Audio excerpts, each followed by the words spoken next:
Alhamdulillah nahmaduhu wa nasta'inuhu wa nastaghfiruh wa na'udzu billahi min shururi anfusina wa min sayyiati a'malina may yahdihillahu fala mudhillalah wa may yudlil fala hadiyalah. Asyhadu an la ilaha illallah wahdahu la syarikalah wa asyhadu anna Muhammadan abduhu wa rasuluh amma ba'du. Melanjutkan surat Al-Haqqah ayat 19.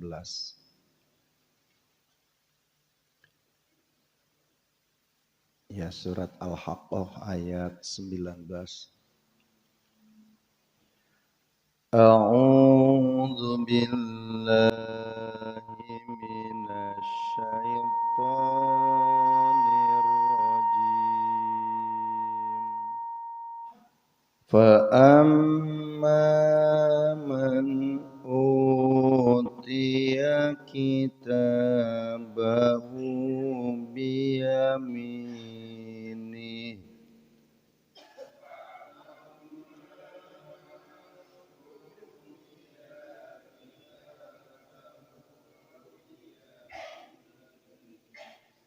fa yaqulu ha'umu iqra'u kitabiyah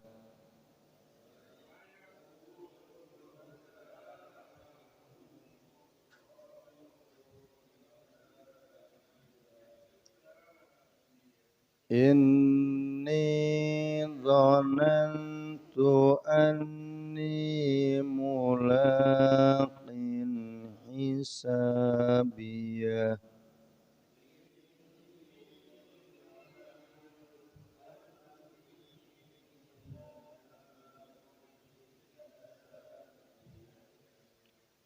fahuwa fi 'ishatir radiyah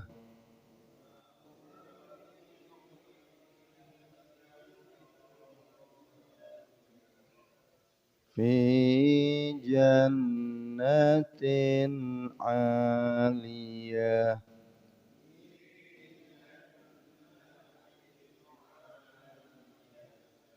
qutufuha daniyah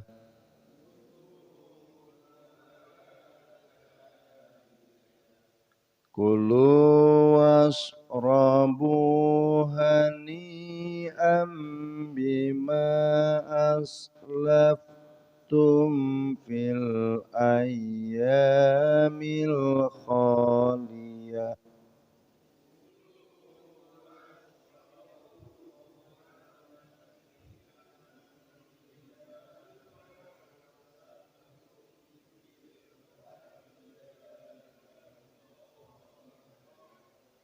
Ya, cukup dulu sampai ayat 24. Fa amma man utiya dan atau fa amma man utiya lalu orang yang diberi kitabahu catatannya biyaminihi dari sebelah kanan fayaqulu lalu ia berkata haumu datangkanlah iqra'u dibaca atau iqra'u bacalah kitabiyah catatan inni dzanantu aku mengira anni mulakin aku akan bertemu hisabiyah dengan hisaban. Fahuwa maka dia fi isyatir radiyah dalam kehidupan yang diridhoi. Fi jannatin aliyah di surga yang sangat tinggi. Kutufuha buah-buahnya daniyah dekat. Daniyah dekat. Makanya dunya dari dana, yadnu dekat. Kulu makanlah wasrobu dan minumlah hanian dengan senang. Bima aslabtum dari apa yang kalian sudah lakukan. Fil ayyamil khaliyah di hari-hari yang dahulu. Fil ayyam al khaliyah di hari-hari yang dulu. Artinya dari amal-amal yang dilakukan ketika di dunia. Nah itu untuk ayat dan terjemahnya. Di dalam tafsir yang dikenal dengan tafsir Ibnu Katsir, di sini diterangkan bahwa yukhbiru ta'ala an sa'adati man utiya kitabahu yaumal qiyamah biyaminih wa farahahu bidzalika. Allah menerangkan tentang bahagianya orang yang didatangkan catatannya di hari kiamat dari sebelah kanan. Dan di situ orang tersebut min syiddati parhihi, sangat senang, sangat suka. Kenapa? Karena yaqulu likulli man laqiyah. Ia berkata setiap orang-orang yang akan mendapatkan catatan itu. Jadi ini menunjukkan bahwa ketika diberitahukan akan datangnya catatan dari sebelah kanan, itu spontan bahwa orang tersebut merasa gembira, merasa senang lantaran dia akan melihat catatan-catatan kebaikannya. Nah, seperti orang gitu kan, kalau dia orang yang berprestasi, jadi dia yakin nilainya bagus, dia yakin akan mendapatkan prestasi ranking, maka ketika diberitahukan adanya pembagian lapor, pembagian ijazah, maka dia akan senang, akan gembira, gitu kan? Itulah kalau misalkan Bapak pernah itu kan bagaimana rasanya akan mendapatkan catatan nilai, hasil nilai dari belajar. Itu kalau kita misalkan yakin nilai kita bagus, nilai kita akan apa istilahnya tidak ada yang kurang gitu kan, apalagi optimis akan menjadi orang yang mendapatkan ranking, maka ketika diberitahukan akan dibagikannya rapor atau ijazah, dia akan gembira. Nah, bagi orang-orang nanti dia mulai lebih dari itu. Jadi seperti apa mereka gembiranya akan mendapatkan catatan dari sebelah kanan. Nah, di dalam keterangan Ibnu Abi Hatim, beliau mengatakan sebuah hadis, yaitu al-mu'minu, orang mukmin itu yuqta kitabahu fi sitrin minallah, akan diberi catatannya dengan sudah dihapusnya kejelekan-kejelekan dari Allah. Maka fayaqra'u sayyi'atahu, maka ia membaca kejelekan-kejelekannya.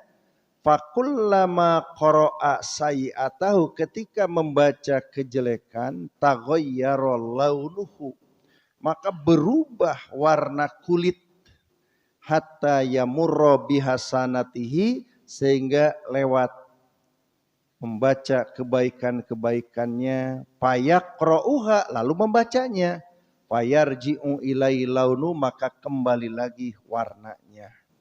Summa yang duru, kemudian melihat, faida sayyi'atuhu, kejelekan-kejelekan qad buddilat hasanatin, sudah diganti dengan kebaikan-kebaikannya, maka dia akan berkata ha umu ikra'u kitabiyah. Jadi nanti di yaumul akhir bahwa orang mukmin itu dia akan diberikan catatan-catatan jelek dan catatan-catatan baik. Tapi pas begitu dia diberitahukan catatan-catatan yang jeleknya sudah terhapus, sudah terkalahkan oleh kebaikannya, maka dia itu sangat gembira. Maka itulah dia mengatakan ha umu ikra'u kitabiyah. Jadi ini jadi dalil bahwa tidak ada manusia yang tidak punya catatan jelek. Tidak ada manusia mulus, misalkan dari dewasa sampai meninggal itu tidak punya catatan jelek. Tidak ada, mustahil. Makanya manusia itu tidak ada manusia yang suci. Yang suci itu hanya Allah Subhanahu wa ta'ala. Makanya la tuzaki anfusahum. Janganlah menganggap bersih diri-diri. Atau jangan menganggap terhadap yang lain bersih. Artinya semuanya ada catatan-catatan yang kotor, yang jelek. Hanya ketika orang mukmin banyak kebaikan-kebaikannya, maka catatan itu tertutupi, terhapus gitu kan. Nah itulah bahagianya karena dia ternyata catatan jeleknya terhapus, terhalang gitu kan, kalah dengan catatan yang baiknya. Itulah kegembiraan hakikatnya orang-orang mukmin. Jadi geus aya amnesti mennya. Jadi itulah ha umu ikra'u kitabiyah. Bahkan di dalam riwayat yang lain itu diterangkan bahwa innallaha yaqifu abdahu yaumal qiyamah. Allah Subhanahu wa ta'ala akan berhenti. Maksudnya Allah Subhanahu wa ta'ala akan memberhentikan hambanya di hari kiamat. Fayubdi'u sayi'atu, maka ditampakkan kejelekan-kejelekan. Nah lihat, kejelekan kamu fi dhahri sahifatihi, yaitu di dalam lembaran-lembaran. Fayaqulu lahu, kemudian ditanya, anta amilta hadza, engkau yang melakukan perbuatan ini. Nah, itu kan. Jadi pas begitu manusia diberhentikan oleh Allah di satu tempat, yang kemudian Allah memberikan lembaran catatan-catatan, yang kemudian Allah bertanya, anta amilta hadza, engkau yang melakukan ini, perbuatan ini. Fayaqulu, ia jawab, na'am, iya, ay Rabbi. Fayaqullahu, kemudian Allah berkata lagi, inni lam abdohka bihi wa inni qad gobartu laka. Maka kata Allah, aku lam abdohka bihi, aku belum jelaskan kepadamu semuanya. Wa inni qad gobartu laka, dan aku sudah ampuni kamu. Maka pas begitu diperlihatkan kejelekannya dan Allah memaafkan kejelekan-kejelekan itu, maka orang tersebut ha umu ikra'u kitabiyah, ya Allah datangkan catatan-catatan kebaikan. Inni dzanantu anni mulakin hisabiyah, aku yakin aku akan mendapatkan hisaban-hisaban. Jadi langsung merasa gembira. Ya kurang kabayang pan, itu kan dah kagoreng patutan maneh teh ta ye. Tapi ku kaula geus dihampura lantaran ku amal ente keneh, kahadean kamu. Nah, maka itu kan satu kegembiraan. Jadi geus apal kagoreng patutan tuluy Allah memberitahukan tentang masalah pengampunannya. Makanya disinilah Allah mengatakan fa amman utiya kitabahu Barang siapa yang didatangkan catatan dari sebelah kanan, fayaqulu ha umu ikra'u kitabiyah. Inilah, datangkan, bacalah catatan-catatan. Inni dzanantu anni mulaqiyah, bahwa aku yakin akan mendapatkan hisaban-hisaban. Jadi optimis gitu kan. Jadi datang dari sebelah kanan itu bukan tidak ada hisaban, ada hisaban. Hanya hisabannya yaitu yakin kejelekannya terhapus dengan kebaikannya. Fahuwa fi isyati radiyah, dan ia ada di dalam kehidupan yang diridhoi.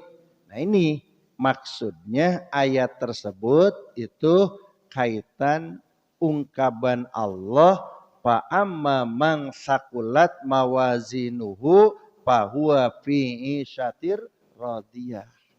Barang siapa yang berat kebaikan-kebaikannya, maka dia akan fi isyatin radiyah. Itulah, jadi catatannya semuanya lengkap, ada yang jelek, ada yang baik. Hanya lantaran yang baiknya lebih kuat, lebih dominan, maka dia fi isyatin radiyah. Di dalam surat Al-A'raf, fa amma man saqulat mawazinuhu fa ulaika humul muflihun. Jadi ini ada ungkapan fa amma man saqulat mawazinu, barang siapa yang lebih berat itu kan timbangan kebaikannya, fa ulaika humul muflihun, maka merekalah orang-orang yang bahagia. Jadi ini kalau Allah selalu mengingatkan bahwa innal hasanat yudhib hasayi'ah.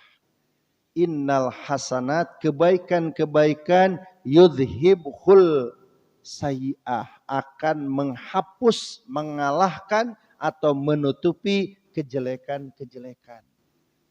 Jadi inilah makanya kalau berbuat baik itu jangan susah, jangan berat. Kenapa? Karena ini kebaikan inilah yang akan menghapus sebuah kejelekan. Dalam riwayat Al-Bukhari itu kan ada ungkapan bahwa as-sholatu kafaroh. Salat itu sebagai kafaroh. As-sodaqatu kafaroh. Sodaqah itu adalah kafaroh. As-saumu kafaroh. Saum itu sebagai kafaroh. Bahkan al-jihadu kafaroh. Jihad itu sebagai kafaroh. Jadi kebaikan-kebaikan ini yang bisa menutupi, mengalahkan kejelekan-kejelekan. Makanya disinilah bahwa bagaimana kita bisa melakukan kebaikan ini yang menjadikan kafaroh. Salat bisa jadi kafaroh, matak salatna kedah anu pas, anu lares. Dari pagi kita beraktivitas, ya tidak mustahil dari aktivitas itu ada hal-hal yang salah. Kemudian datang duhur, maka sholat duhur dengan benar bisa jadi kafaroh. Kemudian dari duhur beraktivitas, datang asar, asarnya yang dilakukan dengan benar itu bisa jadi kafaroh. Datang lagi saum sunnah jadi kafaroh. Datang lagi perintah infak, sedekah, zakat itu jadi kafaroh. Nah kalau tidak memiliki itu, ini mana untuk mengalahkan kejelekan-kejelekannya. Makanya inilah Rasulullah menyebutkan bahwa ini adalah kafaroh untuk menutupi. Makanya kalau orang banyak kebaikan-kebaikan yang seperti tadi, ini bisa mengalahkan kejelekan-kejelekan. Dan dia akan kembali yaitu fa'ulaika humul muflihun, mereka orang-orang yang bahagia. Di dalam keterangan ini bahwa fi isyatir radiyah, dia akan masuk di dalam kehidupan yang sangat diridhoi. Apa? Fi jannatin aliyah, yaitu surga yang aliyah, yang tinggi. Nah, di dalam hadis diterangkan bahwa di antara yang menerangkan fi jannatin aliyah, Rasulullah Shallallahu Alaihi Wasallam pernah ditanya, hal yatazawaru ahlul jannah, apakah ahli-ahli surga itu suka berkunjung? Ahli surga kepada ahli surga apakah suka berkunjung? Qala, kata Nabi, na'am, iya, berkunjung. Innahu la yahbitu ahlud darajatil ulya ila ahli darajati supla. Bahwa ahli surga yang derajatnya paling tinggi itu dia bisa berkunjung datang kepada ahli surga yang di bawah. Payuhibbunahum payuhyunahum wa yusallimun alaihim. Mereka menghormati, mereka mengucapkan selamat. Jadi ahli-ahli surga yang di atas itu kan, itu bisa berkunjung kepada ahli surga yang di bawah. Tapi wala yastati'u ahlu darajati supla yas'aduna ilal a'liyin. Jadi yang ahli surga di bawah itu tidak bisa berkunjung kepada ahli surga yang di atas gitu kan. Tak geningannya pintalah surga Firdaus, surga yang di atas. Anu di luhur mah itu bisa berkunjung gitu kan. Bisa berkunjung kepada yang di bawah. Gitu kan. Tapi anu di bawah tidak akan bisa berkunjung kepada yang di atas. Kita lamun nasib deh gitu kan. Nasib itu istri kita ternyata di surga Firdaus, kita di surga di Hanap. Ternyata bisa berkunjung. Nah cina maneh teh di Hanap cina. Padahal tuh nu di luhur mah leuwih mewah. Cing atuh hayang nempok moal bisa gitu kan. Jadi nu di Hanap moal bisa nempok kan nu di luhur. Tapi nu di luhur mah bisa berkunjung, layah bitu kan bisa turun. Kenapa demikian? Ternyata di dalam kitab Sahih diterangkan bahwa innal jannata mi'atu darajatin. Surga itu 100 tingkatan. Ma baina kulli darajatain kama baina sami wal ar. Antara tingkatan satu dan yang kedua itu sejauh bumi dan langit. Jadi lamun surga nu kahiji kana surga nu kadua eta teh jarakna antara bumi dan langit. Nu kadua kanu katilu sama, yang ketiga ke yang keempat sama. Makanya kalau yang di atas itu bisa itu turun melihat, tapi yang di atas yang di bawah tidak bisa gitu kan. Makanya itulah pintalah surga yang paling mewah yaitu Al-Firdaus. Tapi dah sahandap-handap nauge derajat surga atuh.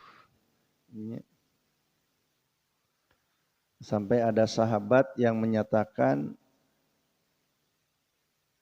tong make jeung istilahna surga yang paling tinggi bisa duduk di emper surga yang bawah juga itu sudah mewahnya luar biasa. Mulai bandinganana di dunia mah. Jadi tidak akan ada bandingannya, itu karek di emperna. Makanya ada ya di antaranya itu dalil yang menerangkan wanginya surga itu sampai dengan jarak tempuh ribuan kilometer itu sudah tercium wangi surga. Makanya kalau misalkan di emperna oge geus siga kumaha gitu kan. Tapi Allah menyuruh pintalah surga Firdaus gitu kan. Nah, itu bagi siapa? Nah, iya. Jadi kalau kebaikannya lebih dominan itu tidak mustahil kembali janji Allah bahwa fi isati radiyah fi jannatin aliyah yang paling tinggi. Kutufuha daniyah, buah-buahnya dekat. Buah-buahnya dekat. Nah, inilah diantaranya yang kesenangan, kegembiraan orang-orang yang ternyata mendapatkan catatan dari sebelah kanan. Dan ternyata prosesnya seperti tadi. Kenapa dia gembira? Karena ternyata catatan dari sebelah kanan itu bukan tidak ada catatan yang jelek, tapi Allah ghafartu, aku ampuni kejelekan-kejelekan itu dengan amal-amal kamu. Makanya ini untuk bisa ke surga itu tentu tidak bisa kecuali harus dengan amalnya. Dalam kata lain, tidak akan bisa masuk surga kecuali harus punya paspor kalau zaman sekarang. Ada sebuah hadis dari Salman Al-Farisi, Rasulullah mengatakan, la yadkhulul jannata ahadun illa bijawaz. La yadkhulul jannata ahadun, seseorang tidak akan masuk surga illa bijawaz, kecuali dia mendapatkan paspor. Gitu kan, bisa moal orang ini tantah lamun teu boga paspor. Itu illa bijawaz. Nah, kemudian di situ ada catatan Bismillahirrahmanirrahim. Itu ada catatan Bismillahirrahmanirrahim. Hadza kitabun minallah li fulan ibni fulan. Ini adalah catatan dari Allah. Adkhiluhu jannatan aliyah. Masuklah ke surga yang tinggi. Jadi pas begitu datang ke surga itu tidak langsung, tapi ini sampai mana gitu kan, paspor kamu mana, catatan kamu bisa datang ke sini, maka dia menyerahkan catatan itu. Inilah ternyata catatan-catatan ini Allah sudah mengampuni dosa-dosanya, maka dia masuklah surga. La yadkhulul jannata ahadun illa bijawaz, kecuali dia mendapatkan paspor. Bahkan di dalam riwayat yang lain, yu'tal mu'minu, diberikan kepada orang mukmin jawazan, paspor alas sirat, yaitu di atas jalan. Bismillahirrahmanirrahim. Dalam paspor itu yaitu hadza kitabullah minal aziz, hadza kitabun minallah, ini adalah catatan dari Allah Al-Azizil Hakim, sehingga udkhuluh, dimasukkan mereka jannatan aliyah, ke surga yang sangat tinggi. Nah, inilah yang dimaksud fi jannatin aliyah itu. Jadi orang setelah mendapatkan catatan yang sudah dihapus kejelekan-kejelekannya, sudah diampuni kejelekan-kejelekan oleh Allah, maka dia bawa sebagai bukti dia ahli surga. Yang kemudian malaikat bertanya, mana bukti kamu bisa masuk surga? Ini catatan dari Allah. Dia sudah mendapatkan pengampunan dari dosa-dosanya dengan amalnya, maka mempersilahkan untuk udkhuluh, masuk ke surga. Nah, oleh sebab itu maka disinilah Imam Ibnu Katsir mencatat sebuah hadis sebagai bahan untuk sampai kepada fi jannatin aliyah kutufuha daniyah kulu wasrabu hani'an bima aslabtum, masuk surga silahkan makan minum dengan senang, bima aslabtum. Tuh. Dari apa bima aslabtum fil ayyamil khaliyah? Dari amal-amal dahulu kalian di dunia, gitu kan. Ini bima aslabtum fil ayyamil khaliyah. Jadi inilah dari hasil amal-amal di dunia, gitu kan. Makanya ada sebuah nasihat, ad-dunya mazra'atul akhirah. Dunia ini ladangnya akhirat. Maksudnya apa? Di dunia mah bercocok tanam lah, beramal. Nanti hasilnya. Jadi ulah boga pikiran di dunia ingin panen. Di dunia mah terus ya gitu bercocok tanam, menanam gitu kan. Kalau dalam nasihat itu. Nah, dunia mazratul akhirah. Makanya beramal dan beramal. Jangan kalah gitu kan. Beramal baik badania atau maliyah, beramal. Nah, nanti akan terasa hasilnya bima aslabtum fil ayyamil khaliyah gitu. Nah, makanya di dalam hadis diterangkan kata Rasulullah Shallallahu Alaihi Wasallam, "I'malu beramalah kalian, wasaddidu luruskan, waqaribu dan dekatkan diri dengan Allah, wa'lamu ketahuilah anna ahadan minkum sesungguhnya seseorang di antara kalian lan yudkhilahu amaluhu al jannah tidak akan amalnya yang memasukkan ke surga." Jadi asup ke surga teh lain ku amal. Kunaon? Qalu para sahabat bertanya, "Wala anta ya Rasulullah?" Bagaimana engkau ya Rasulullah? Qala wala ana, aku juga tidak.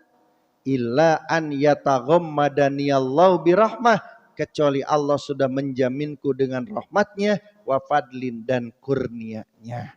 Artinya disinilah ketika orang ke surga benar-benar dengan rahmat Allah, dan rahmat Allah itu lantaran Allah sudah mengampuni dosa-dosanya, dan dosa itu bisa diampuni karena dia taatnya kepada Allah Subhanahu wa taala. Jadi Pak, lain dengan jumlah amalnya, tapi dia taat kepada Allah gitu kan. Amalnya berdasarkan ketaatan kepada Allah. Contoh, kalau misalkan kita pikirannya dengan jumlah amal.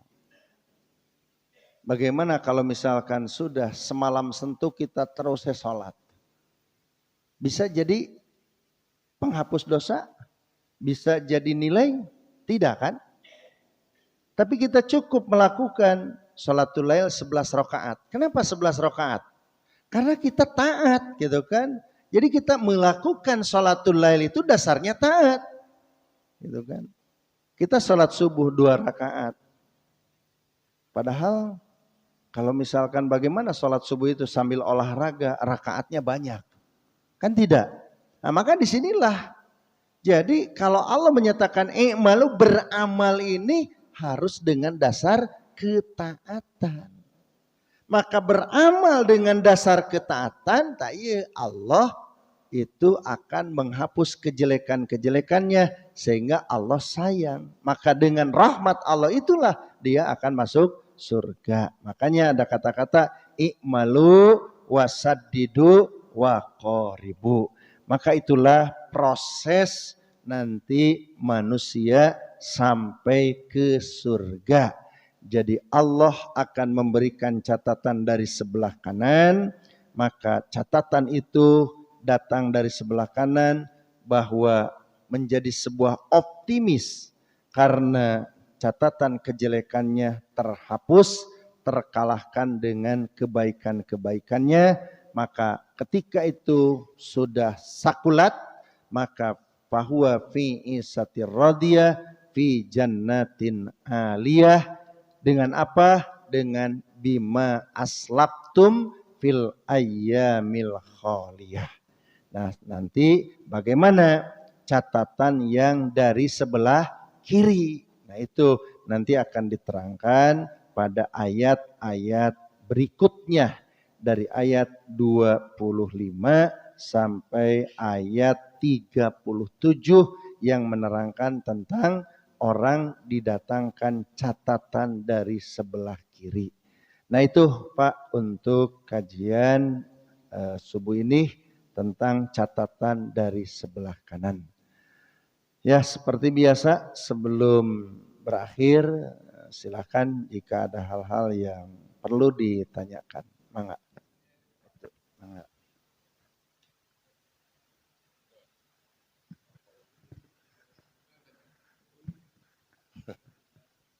Bismillahirrahmanirrahim. Di dalam proses penghisaban yang tadi disampaikan, kalau tidak salah adanya percakapan antara Allah dengan si fulan katakanlah. Dalam riwayat lain bahwa seseorang ketika dihisab ditanya itu bahwa mulut kita itu terkunci. Yang menjawab itu adalah tangan dan kaki. Nah, bagaimana itu? Ya. Tadi dikatakan ada percakapan itu. Terima kasih. Mangga Pak Haji Oman. Assalamualaikum warahmatullahi wabarakatuh. Yang saya tanyakan ya, yaitu tentang dolim. Ya, kedoliman seseorang itu tak mungkin dihapuskan langsung oleh Allah Subhanahu Wa Taala. Jadi ini bisa saja orang itu bisa bangkrut ya dengan kedoliman itu. Betul. Pertama mencela ya, kemudian memakan harta orang lain ya, dolim, korupsi dan sebagainya itu bisa dolim. Bisa walaupun dia banyak amalnya, bahkan dia akan rugi, ya, akan bangkrut dengan kedoliman itu dia sendiri ya, yang banyak. Itu saja ya, jadi hanya nambah gitu maksud saya. Iya. Bagus. Pak Haji Ulum. Terima kasih Pak Ustadz. Tadi udah dijelasin mengenai pembagian kitab yang dibagi orang yang itu akan menerima sebelah kiri dan sebelah kanan. Karena itu jelas bahwa kalau di sebelah kanan maka dia akan masuk surga, yang sebelah kiri akan masuk neraka gitu kan. Nah ini yang ingin saya tanyakan, yang menerima di sebelah kanan itu masuk surga. Nah ini masuk surga ini kan juga ada dua ya. Mereka akan dihisap dan yang tanpa hisap. Nah yang saya tanyakan apakah catatan yang tanpa hisap dengan yang dihisap itu bisa berbeda dan diketahui ketika walaupun dengan orang yang lain itu tahu orang ini menerima kitabnya tangan kanan tapi sudah tahu oh ini tanpa hisap, ini tidak. Yang ini harus dihisap. Itu apakah ada perbedaannya? Itu pertanyaannya. Terus yang kedua itu di luar tema ini mengenai sholat, yaitu kalau menjamak gitu ya, jamak takhir gitu. Ini kok ada yang berpendapat itu ada dua. Yang pertama melakukan jamak takhir itu dilakukan yang di sholatnya adalah yang waktu masuknya. Jadi kalau duhur dengan asar maka dilaksanakan asar dulu baru yang duhurnya. Ada juga yang berpendapat kok terus ada yang dilakukan asarnya dulu baru duhur. Hal seperti ini yang kayak apa? Apakah hal ini betul seperti itu sebagai ikhtilaf atau khilafiyah ataukah hanya satu yang benar? Terima kasih Pak Ustadz. Yang pertama ini yang kaitan dengan nakhtimu ala afwahihim wa tukallimu aydihim wa tashhadu arjuluhum bima kanu yaksibun. Wah apal tukang yasinan namanya. Iya. Jadi yang dimaksud dengan ditutup mulut ini nanti ada orang yang masih ngelah ke Allah. Sudah jelas nih kamu catatannya itu jelek. Catatannya anu gitu kan. Ternyata kebaikannya itu enggak ada atau kurang. Ngahelah itu teh, ngabantah ke Allah teh. Oh masa catatan saya begini masa gitu. Nah, lantaran itu apa istilahnya orang tersebut tidak mengakui gitu kan itu gambaran manusia sok ngahelah gitunya apa bikin alasan gitu kan bikin alasannya itu sehingga maka Allah tutup mulutnya dan yang lainnya yang bicara. Bahkan di dalam surat itu kan sampai saksi-saksinya bicara. Tanah, kemudian tetangga dan yang lainnya. Jadi ayat ini menerangkan tentang orang yang sudah jelas-jelas dia berbuat tidak baik, masih juga membantah kepada Allah. Itulah yang dimaksud nakhtimu. Itu kan satu. Yang kedua, amal-amal yang semacam dolim, dosa-dosa yang besar, ini artinya tidak bisa terhapus dengan kebaikan-kebaikan, Pak. Jadi ada amal yang bisa terhapus dengan kebaikan-kebaikannya, ada yang tidak terhapus. Maka dosa-dosa yang besar ini itu tidak bisa terhapus, maka harus melalui proses siksa neraka. Apalagi kalau musyrik. Musyrik mah moal bisa kahapus gitu kan. Jadi lamun kekuatan tema ya ini beda, ini kekuatannya kalah gitu kan. Kalah gitu kan. Jadi dosa-dosa ya semacam tadi saya terangkan, misalkan dari pagi ada kejelekan, kekurangan datang sholat hapus. Kan dosa apa? Ya dosa yang bisa dikalahkan oleh sholat itu. Tapi jika musyrik malah bisa justru kalah gitu kan kebaikan itu gitu kan. Jadi ada amal-amal yang mata termasuknya yang ditanyakan oleh Pak Haji itu termasuk yaitu al-kabair, dosa-dosa besar. Nah, yang dosa-dosa besar itu kan semacam musyrik, durhaka kepada orang tua, mencuri, kemudian zina, kemudian ya berbuat dolim, itu kan membunuh, merampas hak, itu dosa-dosa besar. Itu mah kudu tobat kata mah. Nah kalau misalkan dia sudah tobat dari perbuatan-perbuatan itu bisa juga terhapus. Nah anu dimaksud tidak terhapus ini dosa besar, dia tidak tobat gitu sampai meninggal. Walaupun dia suka sholat tapi mau bisa ngahapus, dah iya mah kudu ku tobat gitu kan. Iya mah kudu ku tobat. Sehingga nu korupsi kudu ku tobat. Tetepnya korupsi kembali dah saya masuk gang sholat. Sholatna eleh taku korupsi mah dosa naon ge. Gitu kan. Tapi kalau dia tobat ketika belum meninggal dan berhenti, kemudian dia menyerahkan kepada Allah dan dia berbuat baik, nah itu bisa saja terhapus Pak, gitu kan.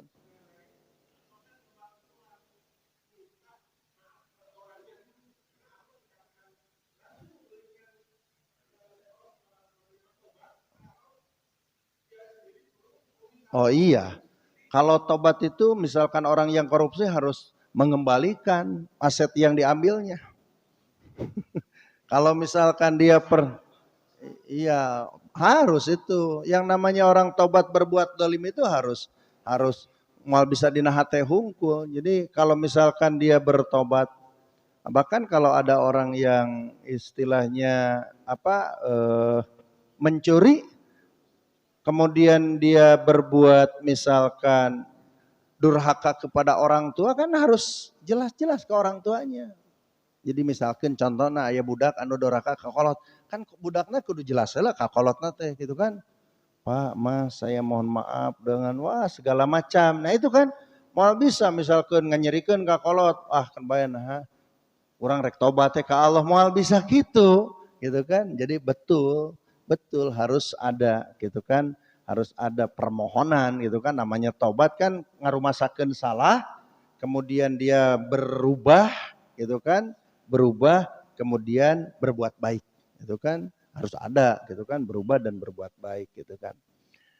Kemudian yang ketiga bahwa betul sebenarnya ini ada yang bighairi hisab.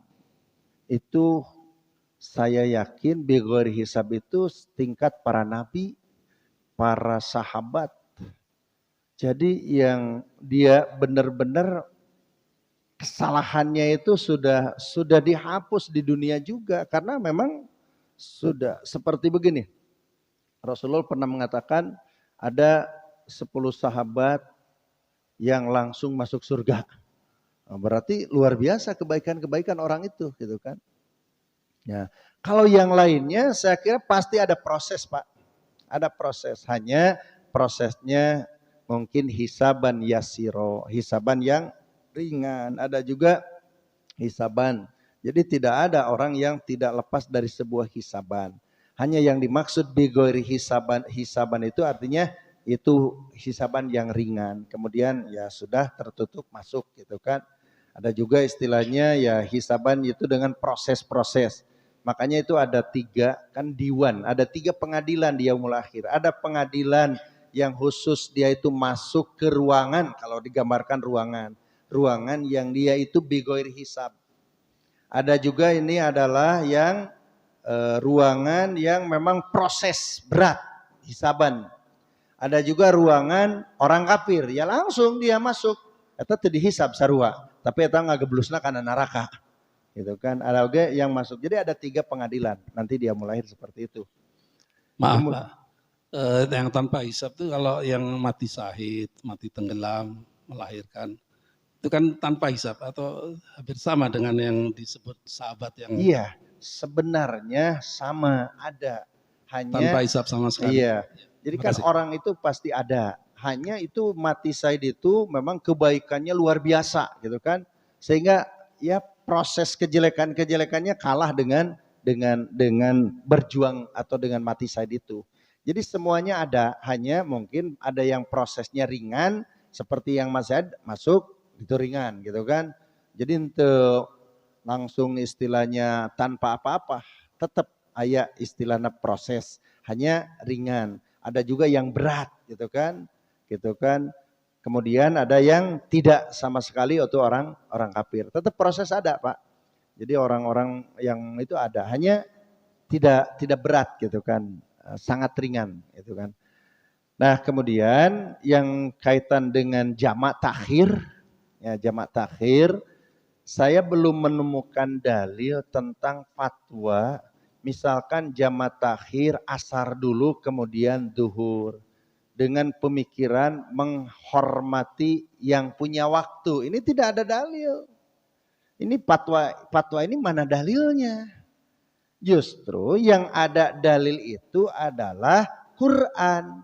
Aqimis sholah liduluki samsi ila ghosakil lail wa Quran al-fajri. Artinya berurutan. Duhur, asar, maghrib, isya, subuh.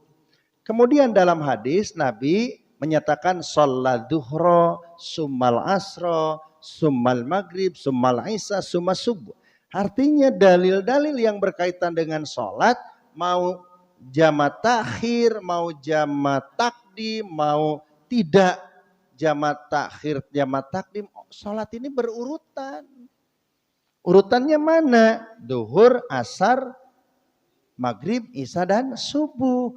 Yang menyatakan kalau jamak takhir, misalkan maghrib dengan isya, kemudian isya dulu, kemudian maghrib, alasannya itu kan yang punya waktu. Itu dalilnya teh nu mana? Nu mana dalilnya teh? Ini saya sudah diskusi beberapa kali tentang masalah ini, memang tidak ada, belum ditemukan dalilnya fatwa itu gitu kan. Yang ada sholat itu secara tartibnya dari mana? Duhur, asar, maghrib, isya, dan subuh. Itu tartibnya sholat gitu kan. Hitungan sholat seperti itu gitu kan.